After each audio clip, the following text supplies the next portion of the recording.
Hello दोस्तों, आइए हम लोग पढ़ते हैं मैथ। और मैथ पढ़ लेते हैं दोस्तों, एडवांस मैथ। यानी ये जो मैथ है ये विज्ञान में, इंजीनियरिंग में और अर्थशास्त्र में प्रयोग की जाती है। तो आइए देख लेते हैं कैलकुलस।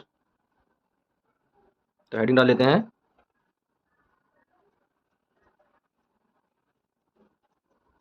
कैलकुलस। अब आइए दोस्तों देख लेते हैं कि इसके फादर ऑफ द कैलकुलस कौन है। तो लिख लेते हैं the father of the calculus. तो दोस्तों फादर ऑफ द कैलकुलस है न्यूटन। और न्यूटन के साथ साथ एक और विद्वान है लेबनीज, जिनका नाम है लेबनीज। इन दोनों ने कैलकुलस मैथ में अपना बहुत योगदान दिया है। अब आइए देख लेते हैं इसके पार्ट कितने होते हैं। तो दोस्तों इसके दो पार्ट होते हैं। पहला पार्ट होता है अवकलन का। अवकलन इसे बोलते हैं इंग्लिश में डिफरेंशिएशन।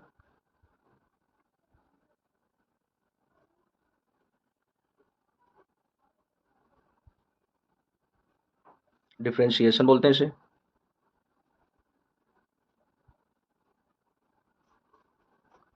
और दूसरा होता है समाकलन। समाकलन इसे इंटीग्रल बोलते हैं। तो आइए दोस्तों देख लेते हैं आखिर अवकलन। सबसे पहला पार्ट पढ़ते हैं कि अवकलन क्या है। तो आइए देख लेते हैं डिफरेंशिएशन, यानी अवकलन में क्या क्या चीज़ें होती हैं। तो देख लेते हैं यदि कोई फलन दिया गया है, फलन जैसे कि कोई एक फलन दिया गया है एफ एक्स के रूप में।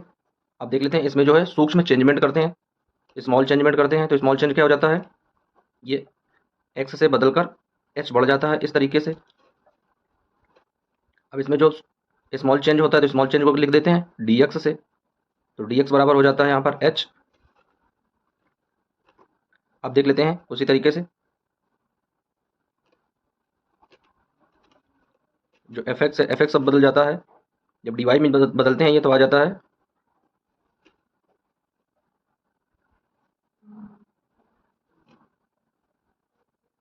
F x minus F x, इस तरीके से। अब आइए देख लेते हैं कि डिफरेंशिएशन में होता क्या है, किस तरीके से चीज़ें रखते हैं। तो डिफरेंशिएशन में यदि कोई भी इक्वेशन हल करेंगे, यदि कोई भी सवाल लगाएंगे दोस्तों, तो वो सवाल दिया जाता है d y upon d x के फॉर्म में। अब देख लेते हैं यहाँ पर d y upon d x जो है वो है क्या, दरअसल यही जो है यही डिफरेंशिएशन है, यही अवकलन है। तो आइए देख लेते हैं यहाँ पर डी वाई क्या है। तो जो डी वाई है, डी वाई को बोलते हैं, डी वाई को बोलते हैं डिपेंडेंट वेरिएबल। डिपेंडेंट वेरिएबल,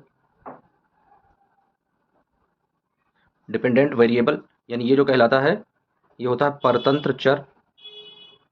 परतंत्र चर यानी पूरी तरीके से दूसरों पर आश्रित होता है।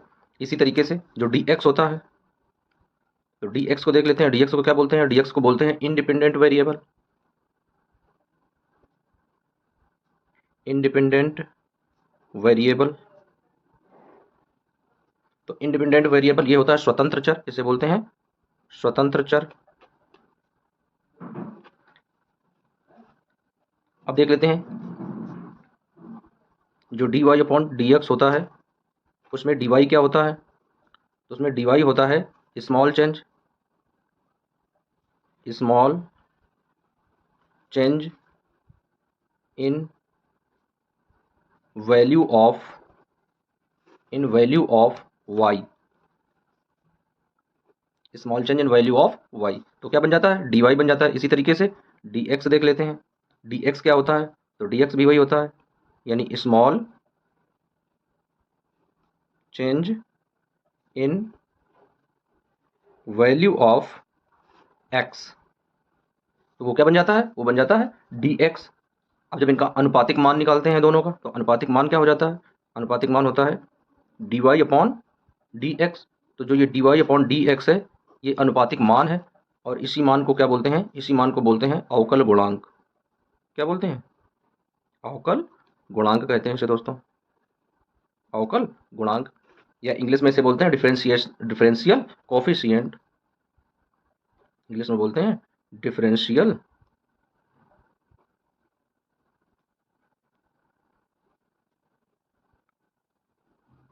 Differential coefficient.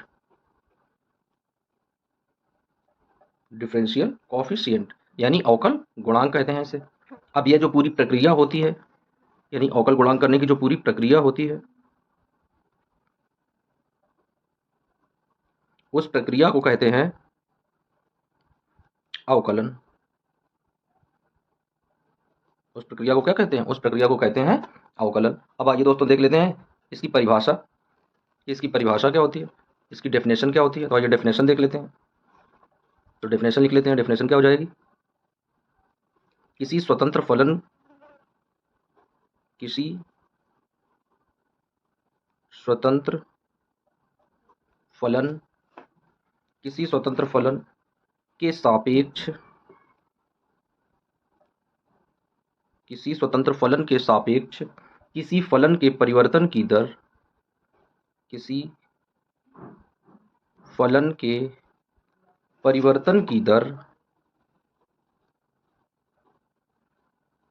परिवर्तन की दर अवकलन कहलाती है। क्या कहलाती है?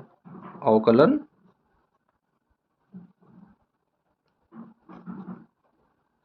अवकलन कहलाती है।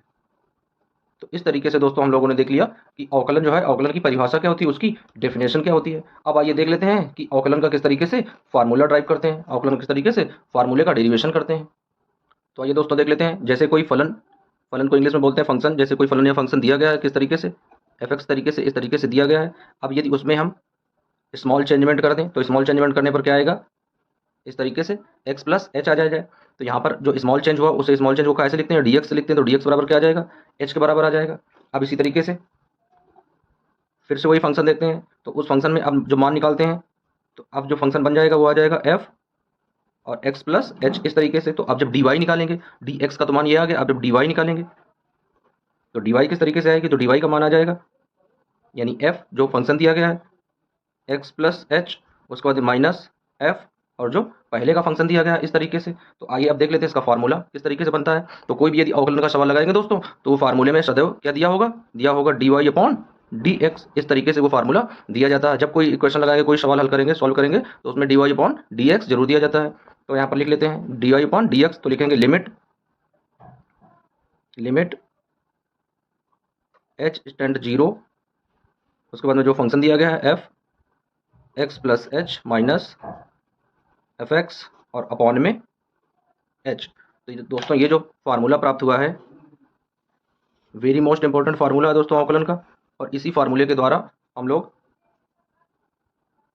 बहुत सारे इक्वेशन सॉल्व करने वाले हैं। बहुत सारे जो इसके क्वेश्चन है, क्वेश्चन सॉल्व करेंगे इसी फार्मूले के द्वारा। तो दोस्तों इस फार्मूले से बहुत सारे इसके क्वेश्चन सॉल्व होंगे। ये फार्मूला हमें याद होना चाहिए। अब आइए देख लेते हैं इसके साथ साथ और जो कुछ महत्वपूर्ण फार्मूले दिए गए हैं। तो आइए दोस्तों देख लेते हैं। हम लोग पढ़ रहे हैं कैलकुलस। तो दोस्तों कैलकुलस में देख लेते हैं the father of the calculus कौन है। तो the father of the calculus है न्यूटन और लेबनीज। अब इसमें दो पार्ट होते हैं कैलकुलस के। एक होता है अवकलन का, जिसे बोलते हैं डिफरेंशिएशन, और दूसरा होता है समाकलन का, जिसे बोलते हैं इंटीग्रेशन या इंटीग्रल। अब देख लेते हैं, जैसे कोई फंक्शन दिया गया है इस तरीके से, तो जब उसमें स्मॉल चेंज करते हैं तो x से बढ़कर वो h हो जाता है। तो dx का मान निकाल लेते हैं इस तरीके से। अब देख लेते हैं यदि dy का मान निकालेंगे तो f आ जाता है, उसके बाद में जो परिवर्तन हुआ है उसमें, और माइनस जो पहले का फंक्शन है, इस तरीके से रख लेते हैं।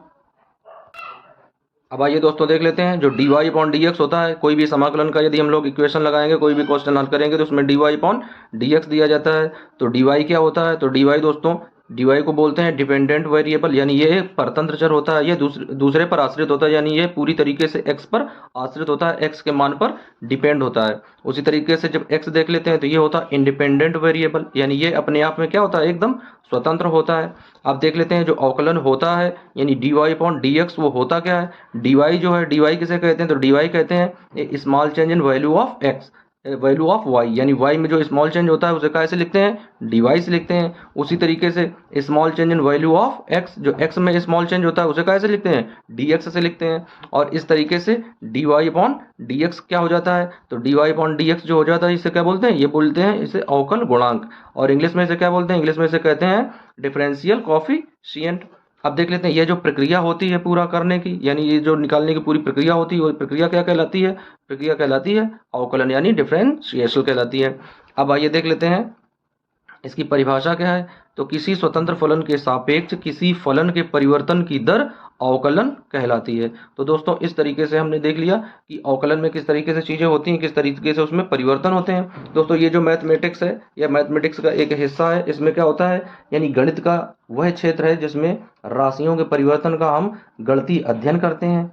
डिफरेंशिएशन, इंटीग्रल यानी अवकलन और समाकलन दो प्रकार के होते हैं। इनका प्रयोग आधुनिक युग में विज्ञान हुआ, इंजीनियरिंग हुई, अर्थशास्त्र हुआ आदि के क्षेत्र में किया जा रहा है। और हम लोग जानते हैं इनके फादर ऑफ द कैलकुलस कौन है, यानी न्यूटन और लेबनीज है। दोस्तों जब इन्होंने इस मैथ की खोज की, इस मैथ की इन्वेंशन किया, डिस्कवरी की, तो उस समय मैथ के इतिहास में एकदम से क्रांति आ गई, क्योंकि ये चीज़ें निकालना बहुत उस समय के हिसाब से बहुत दुर्लभ था, कठिन था। तो आइए दोस्तों देख लेते हैं, जैसे कोई फलन दिया गया है एफ एक्स के रूप में, अब उसमें स्मॉल चेंजमेंट कर देते हैं, एक्स एच जोड़ देते हैं, तो ये डी एक्स प्राप्त हो जाता है एच के रूप में, यानी डी एक्स बराबर एच के रूप में। उसी तरीके से एफ एक्स वही जो फलन है अब उसमें रख देते हैं, तो एफ बराबर एक्स प्लस एच आ जाता है। अब जब डी वाई निकालते हैं तो डी वाई क्या आ जाता है, यानी F x plus H minus F x, यानी जो उसमें स्मॉल चेंजमेंट हुआ उसमें क्या कर देते हैं, पहले वाले से माइनस कर देते हैं। अब जब इसका फार्मूला ड्राइव करते हैं तो फार्मूला क्या आ जाता है दोस्तों, तो फार्मूला आ जाता है d y upon d x limit stand h, यानी एच जो है एच का मान लिख लेते हैं एकदम शून्य के समान है, जीरो के समान है। इस तरीके से इसका मान रखकर निकालते हैं आंसर, तो क्या आ जाता है F x plus H bracket उसके बाद माइनस एफ एक्स अपान में एच। तो ये जो दोस्तों ये फार्मूला प्राप्त हुआ है, ये अवकलन का फार्मूला है, और इसी के द्वारा हम लोग बहुत सारे इक्वेशन जो है वो उन्हें सॉल्व करेंगे। तो आइए देख लेते हैं इसके और महत्वपूर्ण कुछ सूत्र। यहाँ पर ये जो बिंदु है, ये बिंदु, इस बिंदु को मान लेंगे P। तो अब इस बिंदु की स्थिति देखेंगे कि इस बिंदु की स्थिति क्या है, तो देख लेते हैं इस तरीके से इस बिंदु की स्थिति क्या है। इस तरीके से यहाँ पर y और इस तरीके से x अक्ष पर है, ये इसकी स्थिति है। तो आइए देख लेते हैं स्लोप का जो ये ढलान होता है किस तरीके से निकालते हैं, इसे क्या बोलते हैं, एक स्लोप बोलते हैं। तो लिखेंगे स्लोप का ढलान, और इसे m से प्रदर्शित करते हैं स्लोप के ढलान को, तो m। अब देख लेते हैं ये जो ढलान होता है ये क्या होता है, यानी ये y अक्ष है और ये x अक्ष है। तो इसमें किस तरीके से निकालते हैं, यानी टेन थीटा का मान रख देते हैं, तो क्या आ जाता है टेन थीटा। अब टेन थीटा का मान क्या होता है, लंब बटे आधार। तो लंब क्या हो गया, यानी यहाँ से यहाँ तक जो सूक्ष्म परिवर्तन हुआ, यानी जो स्मॉल चेंजमेंट हुआ वो क्या हुआ d। तो क्या लिख देते हैं डी वाई अपॉन और आधार डी एक्स। तो दरअसल अगर कहा जाए कि अवकलन क्या है, तो अवकलन दरअसल क्या होता है, टेन थीटा होता है। यानी किसी भी मान में जब टेन थीटा रखते हैं तो वो अवकलन की गणना कराता है, यानी d y upon d x. तो इस तरीके से इसका ज्यामिति में प्रयोग करते हैं। अब आइए देख लेते हैं इसका विज्ञान में किस तरीके से प्रयोग होता है। देख लेते हैं नंबर 2 पर, यानी साइंस में इसका किस तरीके से प्रयोग करते हैं।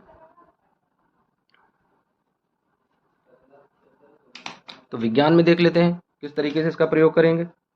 और विज्ञान जो होती है, भौतिक विज्ञान में इसका मुख्य तरीके से प्रयोग होता है, तो यहाँ लिख लेंगे भौतिक विज्ञान,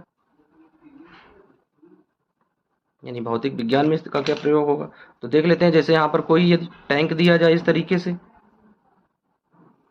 कोई एक इस तरीके का टैंक लिख दे बना लेते हैं इस तरीके से।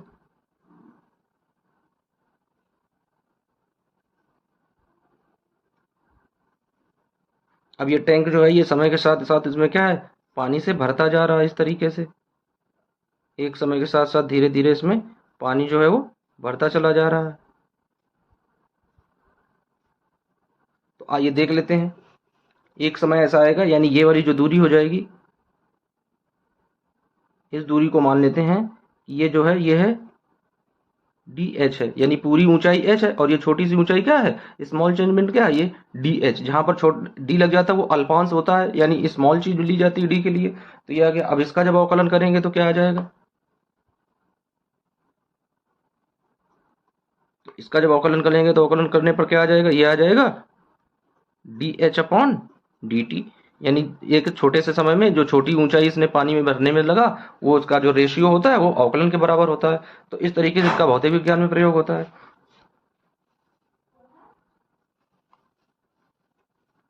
अब आइए देख लेते हैं दोस्तों, अवकलन में जो फार्मूले प्रयोग होते हैं उन फार्मूलों का किस तरीके से यूज करते हैं, वो कौन कौन से फार्मूले होते हैं। तो आइए देख लेते हैं इसका पहला फार्मूला,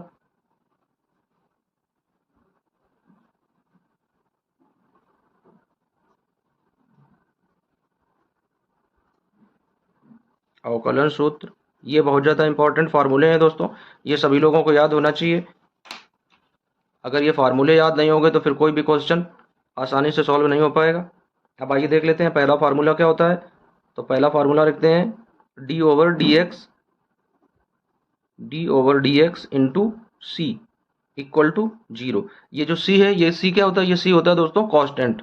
कांस्टेंट क्या होता है? यानी कोई भी यदि चर पद है तो उसका मान सदैव, यानी उसका अवकलन सदैव क्या होता है? उसका अवकलन सदैव 0 के बराबर होता है। जैसे इधर देख लेते हैं लगाने के लिए, जैसे मान रख देते हैं यानी D upon d x into 5। अब यदि 5 का मान रखेंगे तो इसका क्या, ये कांस्टेंट है, इसकी वैल्यू फिक्स है, तो इसका मान क्या आ जाएगा? 0 आ जाएगा। इसी तरीके से दूसरा देख लेते हैं, यानी D over D x into 1000 रख लेते हैं, तो 1000 का भी मान क्या हो जाएगा? वो भी 0 के बराबर आ जाएगा। यानी कोई भी संख्या यदि आ जाएगी और वह कांस्टेंट होगी, नियतांक होगी, तो उसका मान क्या होगा? 0 होगा। जैसे कोई एक नियतांक के रूप में रख देते हैं, जैसे D over D x into A, तो इसका भी मान 0 होगा, जहां लिख लेंगे जहां ए एक नियतांक है।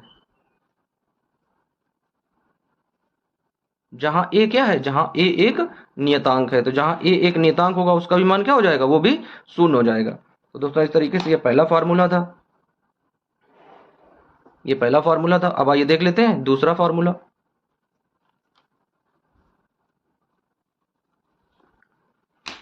तो दूसरा फार्मूला देख लेते हैं। दूसरा फार्मूला क्या है? दूसरा फार्मूला है D over D x into कोई भी चर पद रख लेंगे, जैसे x रख लेंगे तो उसका मान क्या होगा? उसका मान भी 1 आ जाएगा। अब इसके भी देख लेते हैं किस तरीके से अनुप्रयोग होंगे। कोई मान रख लेंगे, जैसे D over D x into y अगर यहाँ पर रख लेते हैं इस तरीके से, तब भी इसका मान 1 आ जाएगा। अब आइए देख लेते हैं इसका अगला मान अगर रख देख लेते हैं। ये दिया गया है D over D Z into Z, तो वो भी मान क्या आ जाएगा? वो भी 1 के बराबर आ जाएगा। तो दोस्तों इस तरीके से दूसरा हमने देख लिया कि यदि कोई चर पद अगर रखेंगे तो उस चर पद का अवकलन जब करेंगे तो वो क्या आ जाएगा? वो 1 आ जाएगा, यानी 1 के समान होगा। अब आइए देख लेते हैं इसका तीसरा फार्मूला। तीसरा फार्मूला किस तरीके से सॉल्व होगा। अब आइए दोस्तों देख लेते हैं इसका तीसरा फार्मूला। तो तीसरा फार्मूला दिया गया है D over D x into log x तो इसकी वैल्यू क्या आ जाएगी? इसकी वैल्यू आ जाएगी 1/x। अब आइए दोस्तों देख लेते हैं इसका चौथा फार्मूला। तो चौथा फार्मूला इसका है D over D x into x n. अब देख लेते हैं इसका फार्मूला। तो जो पावर n है ये n पहले आ जाएगा, उसके बाद में जो x है x, और n की पावर माइनस में 1 आ जाता है इस तरीके से। तो ये इसका चौथा फार्मूला हो जाता है। अब आइए देख लेते हैं दोस्तों पांचवा फार्मूला। आइए देख लेते हैं चौथे फार्मूला का एक इक्वेशन देख लेते हैं किस तरीके से सॉल्व करेंगे। तो आइए यहाँ पर देख लेते हैं। तो यदि कोई इक्वेशन दिया गया है, जैसे D over D x into x की पावर 5 इस तरीके से। अब इसे कैसे सॉल्व करेंगे तो देख लेते हैं। यहाँ पर n दिया गया है तो पावर कितनी है? 5 है, तो ये n की जगह यहाँ पर भी 5 आ जाएगा। उसके बाद में x, उसके बाद में पावर n-1 है, तो क्या आ जाएगा? 5-1। अब इसे हल करेंगे तो क्या आ जाएगा? 5x की पावर 4। तो इस तरीके से ये अनुप्रयोग होंगे, यानी इनके किस तरीके से क्वेश्चन सॉल्व होंगे। अब आइए देख लेते हैं दोस्तों पांचवा फार्मूला किस तरीके से पांचवा फार्मूला है। तो पांचवा फार्मूला दिया गया है D over D x into E x equal to e x. ये मान जो है ये मान नहीं परिवर्तन होता है, यदि या तो समाकलन हो और या अवकलन हो। इसमें जो मान D Y D x into ई एक्स का मान होता है वह सदैव अपरिवर्तित रहता है, जो मान है वही रख देते हैं, इसमें कोई परिवर्तन नहीं होता है। अब आइए देख लेते हैं इसका छठवां फार्मूला देख लेते हैं। तो छठवां फार्मूला दिया गया है D over D x into A की पावर n। तो ए की पावर n में क्या आ जाएगा? आ जाएगा a की पावर n, उसके बाद में log a और बेस में e आ जाएगा इस तरीके से। अब देख लेते हैं सातवां फार्मूला देख लेते हैं इसका।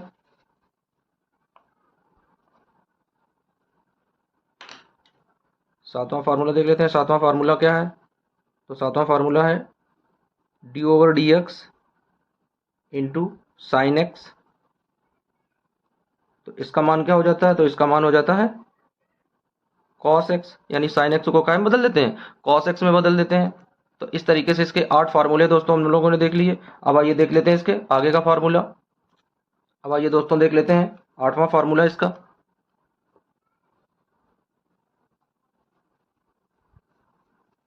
तो 8वां फार्मूला देख लेते हैं। 8वां फार्मूला क्या दिया गया है? 8वां फार्मूला है D over D x into cos x. तो कॉस एक्स को क्या रखते हैं? कॉस एक्स बदल जाता है माइनस का साइन एक्स में। अब आइए देख लेते हैं 9वां फार्मूला। अवकलन के जितने भी फार्मूले हैं वो सब फार्मूले इसमें क्लियर कर लेते हैं, और ये छोटे छोटे फार्मूले हैं दोस्तों, ये सब याद कर लेना अच्छे से। उसके बाद में नेक्स्ट वीडियो में हम लोग इसके बहुत सारे इक्वेशन सॉल्व करेंगे।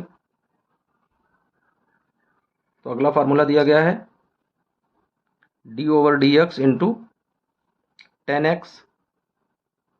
तो टेन एक्स को बदल देते हैं दोस्तों सेक स्क्वायर एक्स में। सेक स्क्वायर एक्स में। अब आइए देख लेते हैं 10वां फार्मूला। तो 10वां फार्मूला दिया गया है D over D x into sec x. तो सेक एक्स को देख लेते हैं कहाँ बदलेंगे। तो सेक एक्स को बदलते हैं sec x into tan x लिखते हैं। अब आइए देख लेते हैं 11वां फार्मूला। तो 11वां फार्मूला दिया गया है दोस्तों D over D x into cosec X. Cosec X. तो कॉसेक एक्स को बदलते हैं माइनस का cosec X into cot X. अब उसके बाद में देख लेते हैं 12वां formula D over D x into cot X. तो कॉट एक्स को क्या रखते हैं? माइनस का कॉसेक स्क्वायर एक्स। अब देख लेते हैं अगला फार्मूला। 13वां फार्मूला क्या दिया गया है? 13वां फार्मूला दिया गया है D over D x into log X base A. तो इसका मान क्या आ जाता है? इसका मान आ जाता है 1/x लॉग ई और बेस में ए। तो इस तरीके से दोस्तों 13 फार्मूले हम लोगों ने देख लिए हैं अवकलन के। अब ये 13 फार्मूले जो दिए गए हैं, ये 13 फार्मूले सभी बच्चों को याद हो जाने चाहिए। जब तक ये याद नहीं होंगे, जब तक हम लोग अवकलन का कोई भी क्वेश्चन आसानी से सॉल्व नहीं कर पाएंगे। अब आइए देख लेते हैं दोस्तों दूसरे फार्मूले का प्रयोग किस तरीके से करते हैं। अब आइए दोस्तों एक बार जो फार्मूले दिए गए उन फार्मूलों को एक बार रिवीजन मार देते हैं। तो देख लेते हैं पहला फार्मूला क्या दिया गया है। तो पहला फार्मूला दिया गया D over D x into C, यानी कॉन्स्टेंट। यदि कॉन्स्टेंट दिया गया तो कॉन्स्टेंट का मान क्या होता है? तो कॉन्स्टेंट का मान सदैव क्या होता है? शून्य होता है। उसके बाद में यदि हम किसी एक्स यानी चर पद का अवकलन करते हैं तो उसका मान क्या होता है? उसका मान 1 के बराबर हो जाता है। उसके बाद तीसरा फार्मूला देख लेते हैं। दिया गया है D by D x into log x. तो लॉग एक्स को क्या बदल लिख देते हैं अवकलन करने पर, यानी 1/x रख देते हैं। उसके बाद में दिया गया है यानी x की पावर n। इसका किस तरीके से हम लोग अवकलन करते हैं? तो n पहले आ जाता है x और उसके बाद में n-1। तो इस तरीके से ये फार्मूला चौथा फार्मूला आ जाता है। पांचवें फार्मूले में क्या दिया गया है? दिया गया है डी ओवर डी एक्स इन ई एक्स। तो ई एक्स का ई एक्स हो जाता है, ये नॉट चेंजेबल होता है, इसमें कोई परिवर्तन नहीं होता है। देख लेते हैं यहाँ पर एक बार फिर से, यानी डी ओवर डी एक्स जो दिया गया है ई एक्स, ये ई एक्स ही रहता है, इसमें कोई परिवर्तन, नो चेंजमेंट।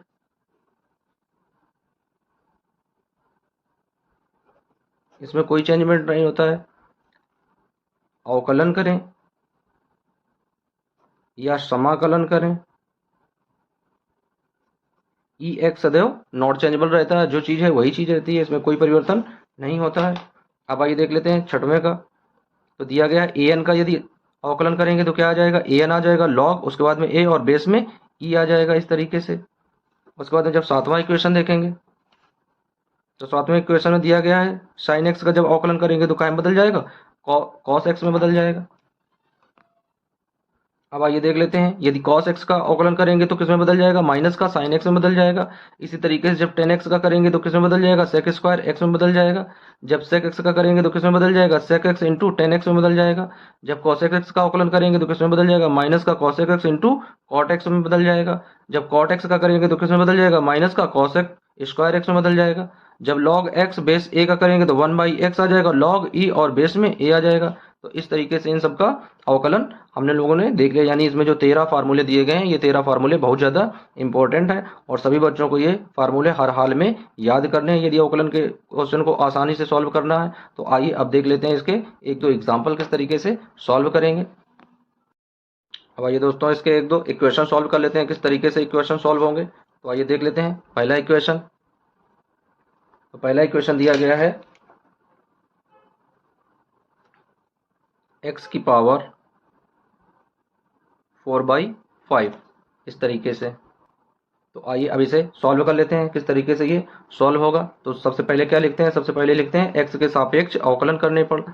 तो इसे क्या लिखेंगे, सबसे पहले तो y बराबर मानेंगे। तो मान लेंगे y बराबर x की पावर 4/5 है। फिर लिखेंगे x के सापेक्ष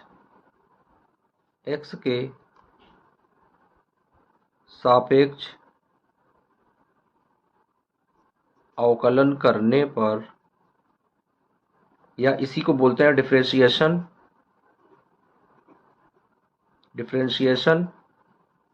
विद रिस्पेक्ट टू x इस तरीके से। तो differentiation with respect to x। तो आइए देख लेते हैं क्या आ जाएगा, ये आ जाएगा dy/dx इक्वल टू, अब इसमें कौन सा फार्मूला लगाएंगे, पावर लगी है तो पावर वाला फार्मूला लगाएंगे। यानी देख लेते हैं यहाँ पर फार्मूला। दोस्तों हम लोग हर सवाल में इस तरीके से फार्मूला जो है उसे यूज करेंगे, तो फार्मूला यूज करते ही सारी चीज़ें याद हो जाएंगी। तो देख लेते हैं फार्मूला क्या था, d/dx इंटू एक्स की power n equal to n(x(n-1) ये फार्मूला था। तो आइए फार्मूला यहाँ पर यूज कर देते हैं। तो क्या दिया गया है, n दिया गया है। तो देख लेते हैं यहाँ पर n कितना है, 4/5 है, तो यहाँ रख देते हैं 4/5x, उसके बाद में 4/5 माइनस का 1। अब इसे सॉल्व करेंगे तो ये तो वही आ जाएगा 4/5 x की पावर। अब इसे हर बराबर करेंगे तो 5 से गुणा कर देंगे तो 5 एकम 5 आ जाएगा, 5 में 4 जाएगा, बचाएगा माइनस का 1, यानी माइनस का 1/5 आ जाएगा इस तरीके से। अब इसे लिखेंगे तो 4/5 और x की पावर 1/5। अब ये 1/5 है तो जब इसे नीचे लेकर आएंगे तो 4 ऊपर हो जाएगा, नीचे आ जाएगा 5 और x की पावर 1/5 प्लस में आ जाएगा। तो दोस्तों इस तरीके से ये इसका आंसर हो जाएगा, क्लियर एकदम। अब आइए देख लेते हैं इसका दूसरा इक्वेशन, देख लेते हैं कि दूसरा इक्वेशन किस तरीके से सॉल्व होगा। यदि दिया जाए, दूसरा देख लेते हैं इक्वेशन, दिया जाए 1/√x।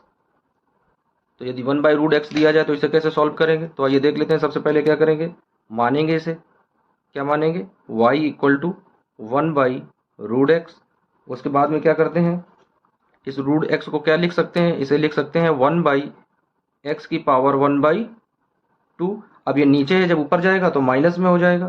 तो क्या आ जाएगा, ये x जब ऊपर जाएगा तो आ जाएगा माइनस का 1/2 इस तरीके से। अब देख लेते हैं यहाँ पर, तो क्या लिखेंगे, लिखेंगे differentiation with respect to x। तो लिख देंगे यहाँ पर differentiation with respect to x, यानी x के सापेक्ष अवकलन करने पर। हिंदी में लिख लेंगे x के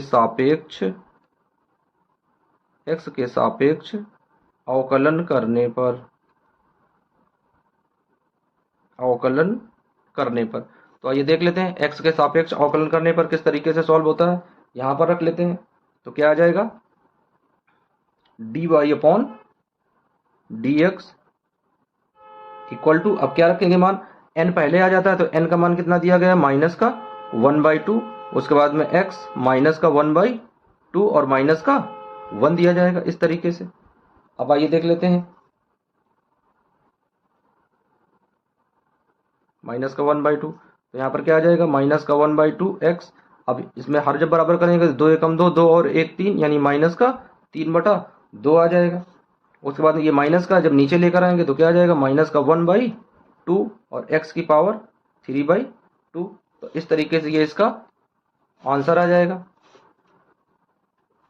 आइए देख लेते हैं, इस तरीके से यहाँ पर लिख देते हैं आंसर।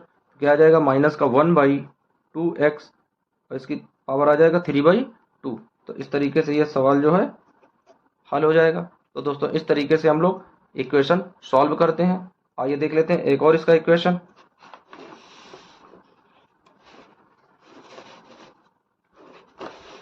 यहाँ पर देख लेते हैं, यदि दिया जाए x की पावर माइनस का 6 यदि दिया जाए। अब देख लेते हैं इसे किस तरीके से सॉल्व करेंगे। तो सबसे पहले क्या मानेंगे, y बराबर मानेंगे। तो y बराबर x की पावर माइनस का 6। अब उसके बाद में जब उसका समाकलन अवकलन करेंगे तो अवकलन करने पर क्या आ जाएगा, dy/dx इक्वल टू, अब dy/dx किस तरीके से निकालेंगे, यानी क्या लिखेंगे, यहाँ पर लिखेंगे differentiation with respect to x, यानी x के सापेक्ष अवकलन करने पर। ये जो WRT है इसका मतलब है विद रिस्पेक्ट टू x, यानी x के सापेक्ष अवकलन करने पर। तो क्या आ जाएगा, अब ये माइनस का n है तो यहाँ पर n आ जाएगा, यानी जो फार्मूला रखते थे, ये वाला जो इक्वेशन में फार्मूला यूज किए थे, ये वाला फार्मूला रखेंगे तो n पहले है तो n पहले आ जाएगा। तो माइनस का 6 दिया गया तो माइनस का 6, उसके बाद में x माइनस का 6 और माइनस का 1, तो क्या आ जाएगा, माइनस का 6, उसके बाद में x की पावर माइनस का 7 हो जाएगा।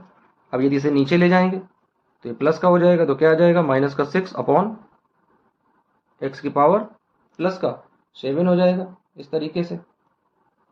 तो इस तरीके से दोस्तों ये इक्वेशन जो है सॉल्व किए जाते हैं।